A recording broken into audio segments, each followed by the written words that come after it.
Gothic 1 is an RPG made by German developer Piranha Bytes and released in 2001 to great success in Europe, especially in countries like Germany, Poland, Russia, Romania, Bulgaria, Moldova, and Czechia. Its success in the United States was decent, but it didn't have the same impact as in Europe, and one contributing factor was the reception of the English voice acting, as well as Gothic's lack of an in-game tutorial. Now, Gothic had positive reception despite its janky mechanics, and it inspired a franchise that's still worked on to this day. And as of the moment of this video, a Gothic remaster is being worked on by Alchemia Interactive.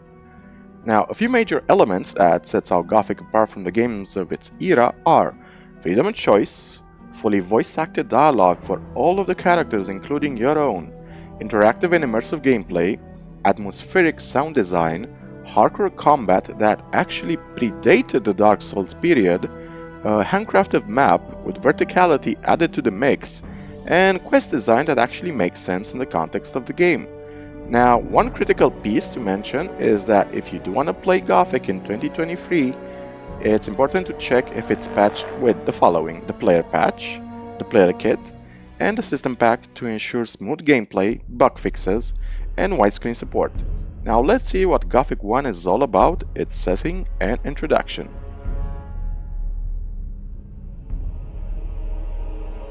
The kingdom of Murtana, united by King Robar II.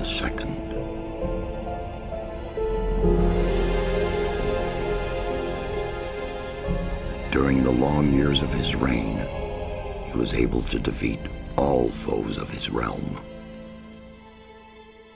All except one.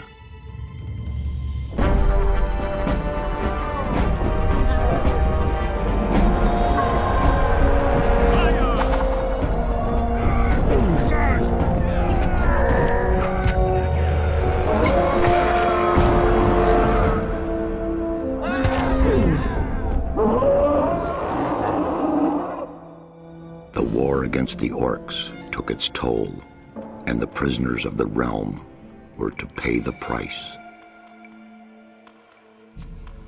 The king needed swords for his army, and every man guilty of a crime, no matter how insignificant, was forced to work in the ore mines of Corinus. To make it impossible for them to escape, the king sent out the best magicians of the kingdom to create a magic barrier around the entire valley. I was one of them. Something disturbed the delicate structure of magic.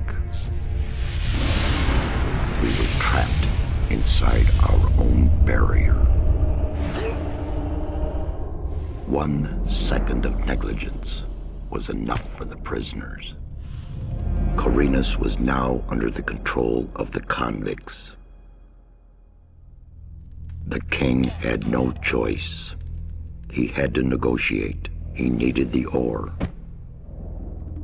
Month after month, the king supplied everything the prisoners needed. Month after month, they brought the ore to the edge of the barrier in exchange.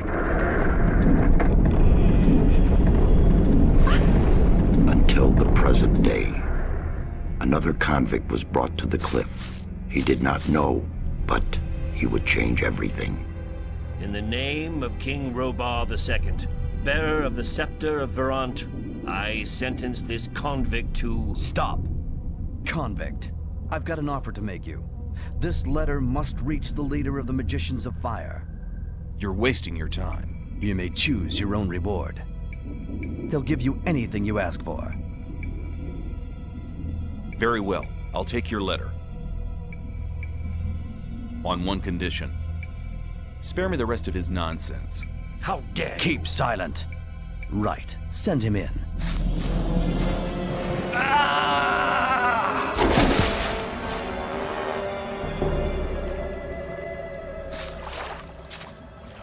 Welcome to the colony. That's enough. Leave him alone. And now scram. Get up. We do not know why we were thrown in, nor are we given a backstory, which sets up the game so we can make up whatever story we want for our main character. It also helps that the hero is not named. His general name is called the Nameless Hero in the Gothic franchise, so we can actually direct the hero to act however we want. The entire game takes place inside the colony, and your main goal is simple: figure out a way to break out. Any attempt to leave the colony and the barrier will stop any being from escaping alive. In the first minutes of the game, we encounter Diego, who is a guide of sorts for the new arrivals and is the first NPC we interact with. Diego suggests we join the old camp, which is the oldest camp in the colony. We take a path down the canyon from where we start the game, and the first NPCs we encounter suggest that we shouldn't start a genocide in the colony with all the critters, since we actually have no clue how to fight, we have no armor, and no decent weapons.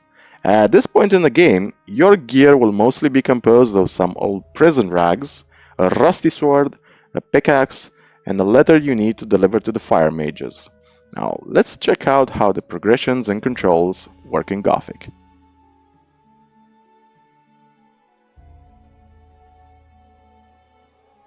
I first played Gothic back in 2004 when a friend gave me his CD copy of the game, but to my dismay later on, I learned that playing Gothic without a manual can be a little bit more than challenging. I literally spent 20 minutes figuring out how to pick up an item right at the start. Yes, that bloody torch in the beginning. See, unlike games later on, Gothic made the unwise decision of using two keys to pick up items. First you need to press Ctrl and then the up arrow key or forward movement key. Now, most controls in the game follow this mechanical scheme for interacting with objects, casting magical spells, or talking to NPCs. Now, from my understanding, this has been the experience of most people playing the game since the keybinds don't do a good enough job explaining how to interact with the world. Gothic doesn't have an in-game tutorial, there are no steps or prompts on the screen that show you what to do in the beginning, or how to use a weapon or an item. See, back then kids, many games came out with manuals that explain the control scheme. Yes, physical printed manuals. But most likely you'll be playing Gothic today either downloaded from GOG or Steam, which means you'll skip through the manual and have a world of confusion. Now, once you figure out how to interact with the world, how to fight, and you get used to the clunky animations at the start, the beginning, the proper game can actually commence. What the game excels at is because it lacks a tutorial, the developers decided to teach you how the game world behaves through other NPCs. So the game constantly reinforces the idea, mostly through NPC dialogue, that you shouldn't venture into the forest or the wilds since you have no gear, you're at the bottom of the food chain, and you don't even know how to properly wield a weapon. You are not an uber general or a mythical fighter thrown into the colony ready to kill 20 enemies at once. Nope. You are just a convict struggling to survive, and struggle you shall. Now, don't ever try to leave the barrier, because if you want to leave, well, you are warned a few times of what's gonna happen, and let me show you.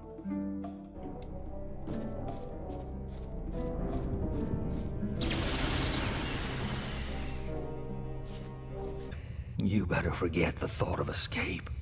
I saw the faces of those who tried to get out of the barrier. Don't make the same mistake. The barrier will stop everybody. I don't want to dig in the mine for the next 10 years of my life. No, you won't. Perhaps you'll be one of the real big shots. Who knows? You'll work your way up. But no matter how far you'll get, the barrier will finally stop you. Now, in order to level up any skill, you first need to level up your character. Leveling up gives you 10 skill points and a small increase to your maximum health, and that's about it. You don't get a pop-up that suggests how to distribute your skill points, and you don't magically learn how to pick somebody's pockets in 5 seconds. Instead, you need to find trainers that will actually explain how to do things in the game. One of the first trainers in the game will be a hunter called Radford, who is going to ask you for some currency in order to teach you how to gut animals to get their trophies, such as skins, teeth, claws, and so on. These trophies can then be sold to merchants for extra ore. The currency used in the game is magical ore nuggets, which are small pieces of the same ore that the king requires for the war effort. Now, I really love this idea since gold coins in the world are basically worthless, which is reinforced by the fact that if you want to use any coin in the game to trade with, its value is set to 0. It makes sense from a storytelling perspective. The convicts ended up using ore nuggets to mediate their economy since it's a currency that works well on multiple levels. Now, once we acquire some ore and skill points, we can actually move on to leveling up our skills. See, Gothic 1 does something truly unique for its time, and that is its combat animations reflect your ability to wield a weapon. So, for example, one-handed weapons in the beginning are wielded in a clunky fashion. You hold a one-handed sword in both hands, your swings are awkward and slow, and you do little damage. In order to actually become good in any skill, you need to track down special trainers. Now, once we do this, the trainer will ask you for some money and skill points to level up your one-handed weapons. Once you do that, your fighting animation will actually change exactly as the NPC describes how to do certain moves. Now, I have honestly not seen this in many games, and it seems such a cool concept in game design. Sure, some games can unlock certain moves like the unarmed attacks in Fallout New Vegas, but for the majority of games, your attack animations just magically change throughout the game without having a proper teacher.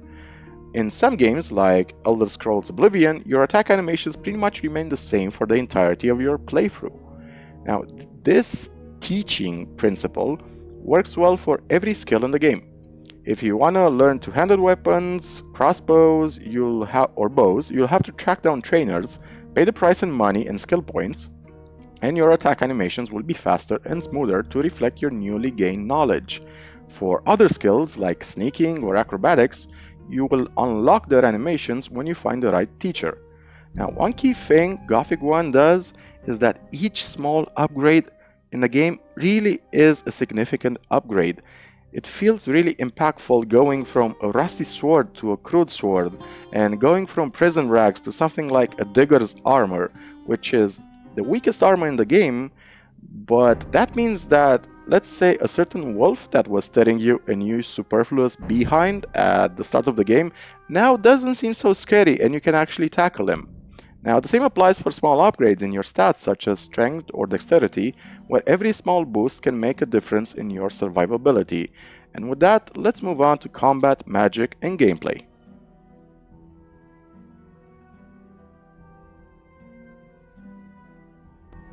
Gothic 1 as an action RPG works by shifting its combat focus on your skill, not necessarily on getting high numbers equals do more damage type of gameplay, although having high numbers always helps. Gothic 1 has 4 main stats that define your character, and the rest are skills you can upgrade over time. You have strength, which determines your ability to wield stronger weapons, as well as the damage you do in melee. You have dexterity, which works just like strength but for bows, crossbows, and higher dexterity results in more ranged damage and your ability to equip better ranged weapons. Then you have mana, which functions just like mana in any RPG, aka it's a resource you use to cast spells. The last stat is your hit points, which naturally increase with each level up, as well as from some permanent potions you find along the way. Strength, dexterity, and mana can be increased with skill points, but the drawback is that if you pump too much into them, you might not have enough skill points in the beginning to properly wield a weapon, which does allow for some fun RPG-style playtypes. Wanna be a brutish two-handed warrior that hits like a truck, but your sword is as slow as an Eastern European bureaucracy? Sure, go for it, man, it's possible in Gothic. As for armor, the more you rise up in the hierarchy of the camp you choose to join in Gothic, the more you are protected from damage. Armor in Gothic works as a flat reduction to damage. So let's say, for example, you do 20 damage points to an enemy and that enemy has 20 armor. You will actually do no damage to them unless you score a critical hit in.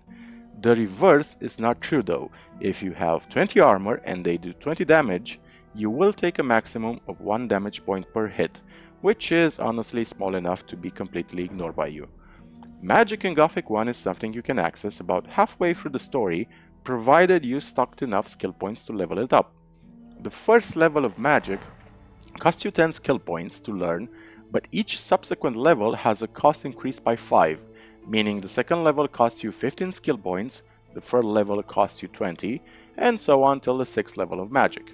It's interesting to note that magic in Gothic 1 is pretty well rounded, meaning you have utility spells such as telekinesis to grab items from a distance, a light rune to increase visibility around you, healing spells to heal you up, but also a vast array of area of effect spells, crowd control, pure damage dealing spells, or spells that target specific enemies, such as the Destroy Undead spell. Now, design-wise, Gothic 1 does have a certain flaw, and that is, if you play the game normally, you'll probably end the game around level 35 to 40, which gives you enough skill points to learn all of the combat skills, all magic skills, and all utility skills to their maximum level. This pretty much lowers the replayability value, since you become a jack of all trades and master of all in any playthrough, but you can replay the game by joining different factions at least. Regardless of whatever your playstyle is, whether you are a hack and slash melee focused warrior, a crossbowman, or a mage, all fighting styles are valid in Gothic and you can reliably finish the game using any role you want. Gameplay-wise, the game offers you some activities to do. Some are purely cosmetic, since the developers didn't have enough time and budget to implement them, such as using an alchemy table or using a pickaxe on magic ore to mine the ore, but only the animations are coded in, they don't really do anything. Some activities that do have an impact are cooking, where you can cook the raw meat you hunt from animals, smithing, where you can turn basic steel into crude swords, which you can later sell for cash, and you can also rest in any bed to heal your character and advance the time of day.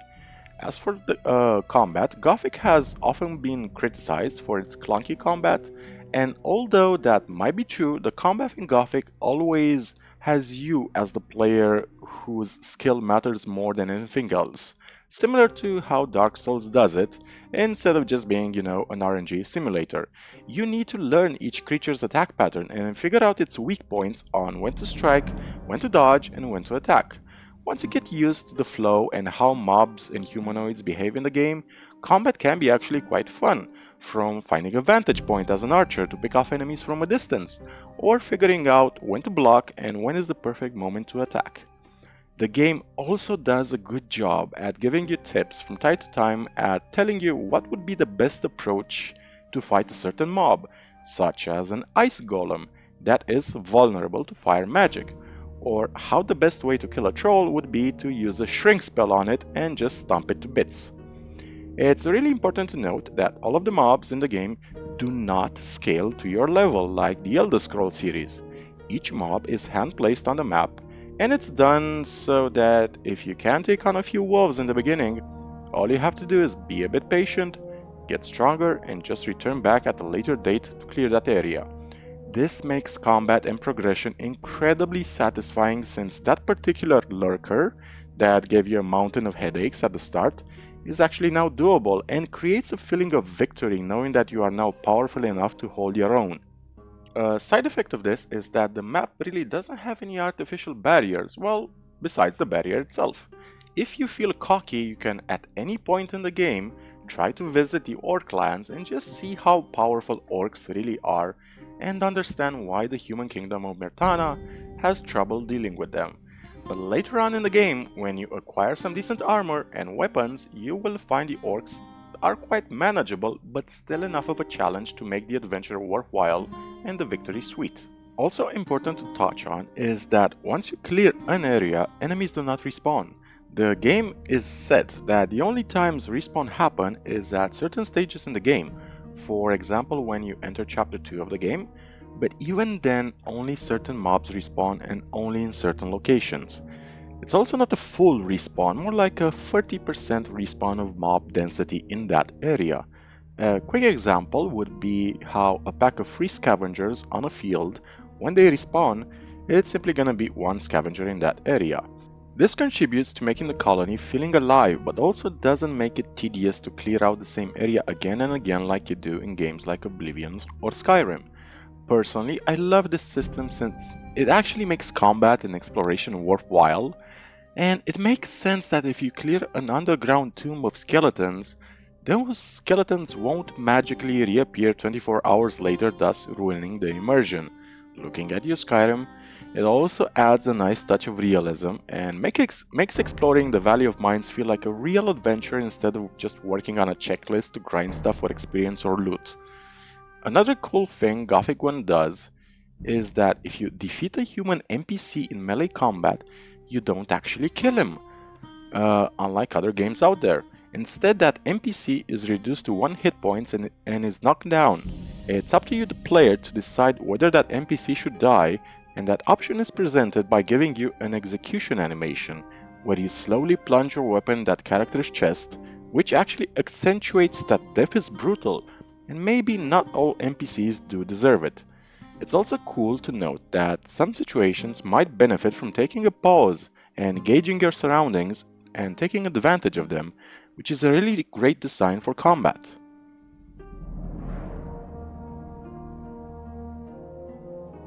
Let me give you a quick example. So at one point in the game, you will encounter a pack of orc dogs. This pack is large enough to kill you even if you are well geared, so you have a few options on how to handle them. You can either use a bow and find a ledge higher than them, you can use magic to handle the situation, or you can try luring them a few at a time in melee so you can dispatch them with less stress involved.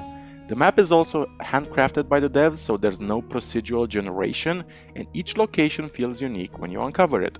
In addition to that, certain areas of the map are not gated by things like a guard telling you you can't progress here because you haven't advanced far enough into the story, but instead, some areas of the map are gated by stronger enemies who will charge you down and kill you in a few hits if you are not geared enough and skilled enough to handle them.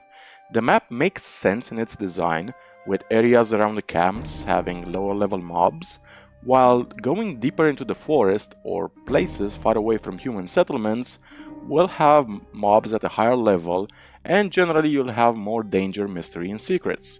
Overall, the combat, coupled with a fun map to explore and realistic design of all elements, create a genuine feeling that you are an adventurer trying to look for any edge or piece of information or any loot to help you escape the colony. That being said, let's move on to how trading and the economy works in Gothic. Gothic 1 has a simple trading interface. You interact with traders, and on one column you select what you want to buy, and on the other column you select what you want to sell, to even out the value. Everything is sold at 50% of the price, meaning that the sword valued at 70 will always be sold at 35. That being said, ore nuggets as the main currency have a value of 1, and arrows and crossbows also have a value of 1. There are no discounts or special prices, and the trading system works well with one major exception. See, one design aspect of Gothic is that all NPCs that can be beaten or killed can be fully looted except their armor. This also includes merchants, which kind of renders the entire trading system pretty pointless since you can always beat up a merchant, take his inventory. That's about it. So what's the point of trade, you may ask? Well, you might want to play a goody two-shoes maybe, or alternatively, you can save up your entire inventory until, spoiler alert, you meet Zardos, one of the main characters. Now, I am not sure whether this was intentionally designed or not, but Zardos has summoning scrolls available to sell, and they are quite expensive. On top of that, 2 of his scrolls, aka the Summon Demon scrolls, will always restock every time you open the trade interface. Why is this important? Because all summon minions, if killed by you, give you experience. You can pretty much unload your entire inventory to Zardos, make him the JP Morgan of the colony, and in return you can summon demons for hours and level up like crazy. Each summon demon gives you about 500 experience, which is actually a lot, and after a couple of hours of grinding using this method, you can reliably reach a high level to the point where you can finish the game with no stress involved. I want to mention this was fixed in Gothic 2, fortunately, where summon minions give no experience when killed, and also traders, with one flawed exception, do not drop their inventory when defeated in combat. Whether this was a design oversight or not, it's still interesting that Gothic experimented with the idea of a full inventory loot from traders, since no other game I know actually practiced that. You could argue that you could also loot the full inventory from NPCs in Fallout or Arcanum, for example, but it's a bit more convoluted in those games since you have to find a chest there that they specifically store their inventory in. Now, that being said, let's move on to story, characters, and factions. Gothic 1 has 3 main factions, and they have evolved and crystallized their identity in an organic fashion. The first faction you'll meet is the Old Camp, represented by Diego, the first guy you meet in the barrier. The old camp is the first camp ever built in the colony and the most powerful of all of the camps, comprised of the initial convicts who rebelled against the gods when the barrier was created. The old camp is run by the ore barons, who in turn are led by Gomez, a ruthless and authoritarian figure who wants to maintain the status quo on the barrier. Gomez's only interest is to keep things as they are and to maintain his power and status. The old camp also has the advantage of having a castle as a defensive fortification, as well as an outer ring surrounded by a palisade wall manned by crossbowmen and guards. The old camp functions by digging magical ore in the old mine, which is a huge underground mining complex where the diggers mine the ore for the king. Every month, the old camp sends its delivery of ore to the exchange place, and in return they get the goods they desire. The old camp has a simple hierarchy. You have the diggers, which are on the lowest tier of the food chain, and most of them are inmates either out of luck or have no other skills and they voluntarily work in the mine to earn their keep. They are often abused by the guards of the old camp by being forced to pay protection money every day, or else they get a sound beating, or worse. The next are the shadows, which are aspiring diggers wanting to join Gomez's people. Shadows usually sport slightly better armor than diggers, but overall their role is either to be errand boys for the ore barons, or to act as spies, collecting information and reporting it back to Gomez. The next tier is represented by the guards, led by Forus, their guard commander. The guards are fiercely loyal to the ore barons, having worked their way up to enjoy their privileged position. The last tier are the fire mages, who are part of the initial group of magicians that created the barrier. Their motivation to belonging to the old camp is to maintain the status quo and help the king, so it's in their best interest that business goes as usual, where the king receives his usual supply of ore. A side reason is that the fire mages also enjoy a privileged position where they don't really have to do any work other than exploring the magical arts and occasionally training a new apprentice if he shows promise. The next faction is represented by the new camp. The new camp was formed by a splinter group from the old camp. The reason why they split off is due to conflicts between convicts, where a group didn't want to slave away for the king mining ore every month, but instead wanted to figure out a way to break out. This splinter group was also composed of half of the mages that erected the barrier, specifically the water mages. You see, unlike the old camp where there is a fairly straightforward hierarchy, the new camp actually has two mini factions within it. First you have the rogues, who are more or less kept together by Lars, who acts as a sort of informal boss of the rogues. Rogues typically do not respond to any authority figure, and they pretty much do as they please, including raiding Gomez's supply convoys for profit and pleasure. They are described as a cutthroat group by many NPCs in the game, and they do live up to that reputation when you first enter the new camp. One of the first few rogues you will meet will be a guy that acts friendly, but turns out to be kind of a ruthless bastard who wants you to work for him for free every day under the threat of physical punishment. Other rogues will try to prevent you entry to the new camp's bar, or will generally treat you with hostility. The other faction is composed of a disciplined group called the Mercenaries, led by a man called Lee. The Mercenaries are a tight-knit group, efficient in various forms of combat, and their sole task, as Lee describes, is simple. Very simple. Protect the ore, protect the mages. The next group in the new camp are composed of the water mages who follow the god Adanos, and are led by an elderly magician called Satyrus. The water mages have a long-standing plan of destroying the barrier by gathering enough magical ore in one pile and then blowing it up in a magical invocation meant to destabilize the barrier. Now, while this plan sounds risky, the water mages assure other people that there is no risk to living beings inside the colony. This plan of the water mages is what initially prompted Lee to gather his group and found the new camp in the first place, since Lee has some personal motivations to escape the colony. Even without personal motivations though, gathering people who want to destroy the barrier is not really a hard task, since most convicts want out one way or another. And the size of the magical pile of ore in the middle of the new camp also draws enough rogues, which ensures the population of the new camp is more or less equal to the one of the old camp. The last group belonging to the new camp are the peasants and the scrapers. The peasants are unfortunate souls who have been bullied by a group of rogues into doing back-breaking work, working the rice fields of the new camp, which provide both food and the rice schnapps for their population. Some peasants work there voluntarily since they seek a peaceful life, but most of them ended up there due to not having the moral flexibility of joining the rogues or the combat skills to become a mercenary. The scrapers are the equivalent of the diggers of the old camp. The main difference is, unlike the old camp, where the diggers slave away brutalized by the guards, the new camp scrapers dig in their own mine called the free mine in the hopes that one day they will gather enough ore to be free. The last faction in the game is the Sec Camp, also known as the Brotherhood of the Sleeper. Just as it sounds, it's an organized religious sect and they worship a mysterious deity known as the Sleeper. The story goes that Iberian, a convict, once received a vision and he, alongside with a few other convicts, founded a camp in the middle of the swamp near a deserted temple overgrown with vegetation. Within the swamp, they discover an herb called swampweed, which has some relaxing and hallucinogenic properties. The game pretty much makes fun of this particular plant since most convicts just call it weed, and the swamp camp trades this weed with the two other camps for supplies and goods. Another cute detail is that most people end up joining the sect not because they believe in the sleeper, but because they get a daily ration of weed to get high. The sect camp is divided into three social tiers, namely the novices, the gurus, and the templars. The novices are initiates in the camp, and they are often tasked with performing menial tasks such as gathering swampweed, processing it, attending daily sermons, that sort of thing.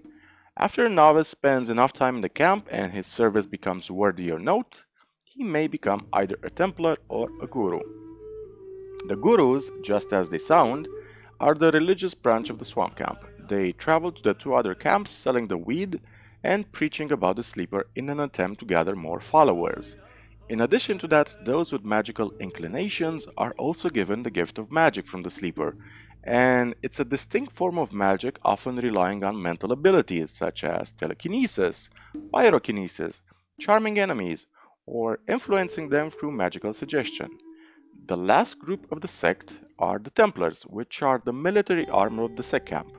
These zealous warriors fiercely protect the camp from any danger and are commanded by a strong leader called Kor Angar, which is a respected and honest leader within the camp. During the course of the game, you need to join one faction in order to progress the story. Now, whichever you join, since there are really no wrong or right choices, that mostly influences how other people treat you, the equipment you get, but also the level of magic you can unlock. A small spoiler, but if you do decide to join a swamp camp, keep in mind you can only get to level 4 in magic, unlike the two other camps. Doesn't really make that much of an impact really, but if you are the min-maxer type, you might want to join the new camp or the old camp for this purpose. Now, I really love the design of all the camps since all of them have pros and cons, benefits and also drawbacks. It's nicely shown how each camp actually gets their goods, how their interactions and economy work, which is something that's often entirely overlooked in most games, to the point where, you wonder, how do those peasants in that village survive if there are 50 trolls around the village? Or how do those scavengers survive on a highway in Fallout 3 when they only seem to have one Bronim to feed themselves? Well, in a nutshell, the new camp grows their food and steal whatever they can. The old camp trade their goods with the king, and the sep camp trade their weed with everybody else in exchange for supplies. This is pretty much the summary of it. This adds a nice amount of realism to the story, and it gives you the feeling that these camps were formed naturally in their history due to actual human reasons and not because a writer wanted to add a few factions so he could complete his checklist. Now, I'm not going to cover all of the characters in the game, but I do want to mention 4 of them that will be recurring characters in the Gothic series, namely Milton, Lester, Gorn, and Diego. Diego is a roguish character and the first you meet in the beginning, and he always gives you that vibe that he has 100 different schemes and grifts in the works, but he also knows when to keep his mouth shut. Gorn is a barbarian axe fighter that has a friendly demeanor, and he's also always ready for a fight. Lester is a laid-back novice who greets the new people entering the sep camp and offers to show you around the camp. Milton is the fire mage's latest apprentice, and he's also open to questions when you ask him about potentially becoming a fire mage like him. These characters make a recurrence later in the game when each of them help you out on a difficult quest, and later on you find out they all know each other. Milton or Diego tasks you with informing the rest to meet up at their usual place, which makes them more eager to bring you into the tight-knit group that they have. It's also one of the classic memes in Gothic that spawned this particular image, but it's nice to see that their story and interactions make it to Gothic 2, where they are a bit more fleshed out and regard you as a true friend. The last important NPC I want to cover is the mysterious Xardus, also known as the Necromancer. Small spoiler for a 20-year-old game, but Xardus turns out to be the 13th magician that was responsible in directing the magical powers of the other 12 magicians when they created the barrier. Xardas eventually got fed up seeing his fellow mages bickering amongst themselves and secluded himself in the Orklands, where he erected an imposing tower and summoned magical creatures to defend it. Eventually, when you do reach Xardus, you discover that he's blind, but he also has magical eyesight and an impressive library to boot. Xardas tells you that none of the magicians ever bothered to ask why the barrier got so big and out of control, and he seems to have all of the answers out of everybody in the colony. He becomes a pivotal plot character that directs you to uncovering the secrets of the barrier and the mysterious sleeper who seems to have had an impact in its creation. Now, I won't cover the entire story, but I do want to do a short analysis on how it's designed and what works and what doesn't. Gothic 1 is basically divided into 6 chapters, and they are not equally constructed. The majority of the game you'll spend in chapter 1 and 2 doing quests and learning how the colony operates, and most of the game's content will be unloaded in these first 2 chapters. One key thing Gothic 1 does extremely well in the story is that it reinforces the idea that you are just another convict, another unfortunate soul thrown in prison because the king decided that somebody who steals an apple deserves the same punishment as somebody who murders the queen. Now, at the start and middle of the game, you are fairly unimportant. You are abused by the guards in the old camp, you are abused by the cutthroats in the new camp, the colony constantly reminds you it's a deadly place, and that at any point some bandit might slit your throat for a few measly pieces of ore, or maybe just your pickaxe, and you are just an average Joe trying to figure out a way to escape. Now, this is turned completely 180 on its head when you meet Xardus, and the game goes with the old trope of you being the chosen one, or as Xardus puts it, maybe you really are the man the Orcish prophecies told of. Prophecies? What prophecies? Ancient Orcish documents written shortly after the sealing of the underground temple mention a holy foe. I honestly wish Piranha Bytes would have stuck to one approach or the other, but not both. Personally, I prefer stories where the heroes are just people put into extraordinary circumstances rather than falling back on the cliché of a chosen one or a divine agent of fate. Alchemia Interactive, if any of your staff sees this video, please, for the love of Innos, choose one approach or the other. If you want us to be the chosen hero, drop hints from the beginning. If you want our hero to be nobody, just a person that through sheer grit and determination escapes the barrier, then stick to that. I personally prefer the second choice since it gives the player more of a feeling knowing that you started from the bottom of the food chain, you survived all of your trials and tribulations through a combination of wit and brawn, and not because you were a chosen of the gods. I think that the chosen one cliché often devalues the actions of a character since you never really know how much of the character's actions actually had an impact, or if he was simply endowed with too much power than other people to achieve his or her end goals. Now, for the story itself, not gonna go on a step-by-step description, but overall the story is serviceable for what it intends to be, aka the story of a convict trying to find a way out and finding some allies along the way. It falls on many tropes, but the way those tropes are handled actually changes the story a lot, and let me give you an example on how the game plays with your expectations on how quests work. Quest design in Gothic often misleads you in a positive sense. One quick example is that in the beginning of the game, if you refuse to pay protection money to the guards, a digger called Grim will approach you and ask you to help him retrieve an amulet. If you accept, he will lead you outside of the camp towards a campfire where two diggers are sitting. When you reach them, Grim turns to you, draws his weapon, and tells you it was a stupid idea to refuse to pay protection money to the guards, and now you'll have to be taught a lesson. There are so many games out there where quests sound something like retrieve this amulet or this ring, but Gothic plays on this trope so well that you never really suspect what's going to happen. And a small note on Gothic's quest design is that it mostly avoids MMO tropes like kill 10 boars or bring me 10 healing plants, and all quests in the game actually have a good motive for existing. The characters that give you set quests actually have tasks that need to be doing, and if you ask for harder quests, those NPCs will outright refuse you because you either look too weak or they simply do not trust you. In addition to that, there's no magical compass trail that tells you where to go or how many meters you have before you get there. NPCs give the correct descriptions and directions about what to do, and it's up to you to figure out your way from there. On top of that, your main character keeps a journal about important NPCs he meets and a brief summary of quests, and also interactions in the game, so if you ever feel unsure what to do, open your quest log and have a quick read. There's also several ways to finish most quests in Chapter 1, to the point where some quests have a convoluted sequence of consequences. The best example would probably be the Mordrag quest. See, at the start, Forrest, the guard commander, wants the rogue called Mordrag gone out of the old camp. His reason? Mordrag has been stealing from the old camp and then selling the same goods back to them. How you get Mordrag out of the camp is up to you. You can try killing him, but Mordrag might be too strong for you.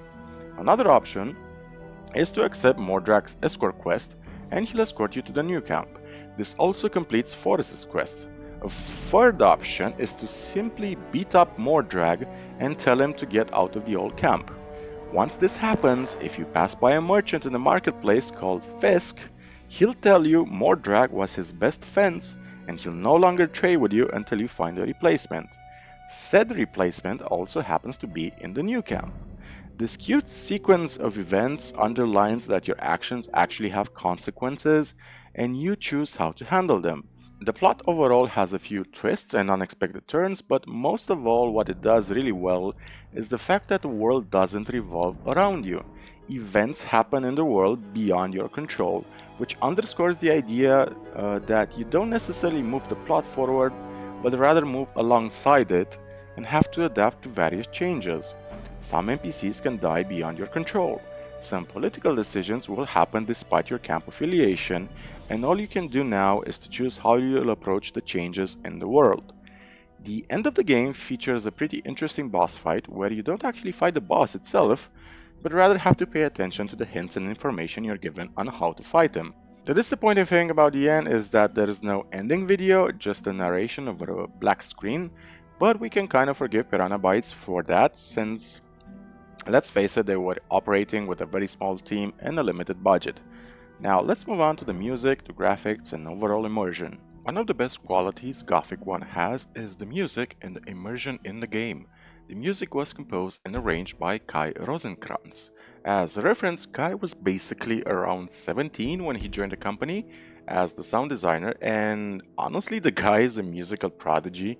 He also scored the music for Gothic 2 and Gothic 3, and those are pretty much legends in the history of gaming soundtracks. I highly recommend you give the Gothic 3 soundtrack a listen. He arranged the music in such a way that it never intrudes in the game and no track really breaks your immersion. Quite the opposite. One thing that makes this possible is that the tracks are made with instruments that sound medieval or pre-medieval. You will not find any electric guitars in Gothic 1 or anything modern like that despite the name, but the general tone of the music will often be that of what you could find in a medieval inn or a festival. On top of that, you have the sound design of the environment, which is to this day amazing and blows my mind just how well it's done. Listen to these areas and tell me if they don't sell the idea that you're really there.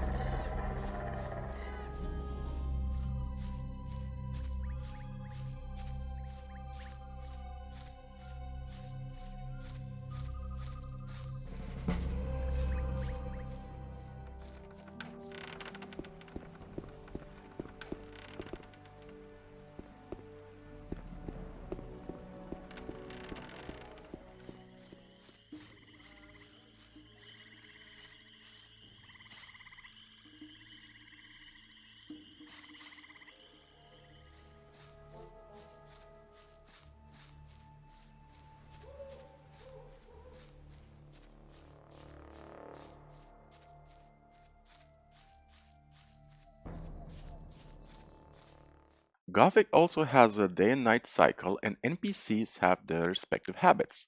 They wander around the camp, they banter about various subjects, they complain when they wake up in the morning. A new day, and nothing has changed.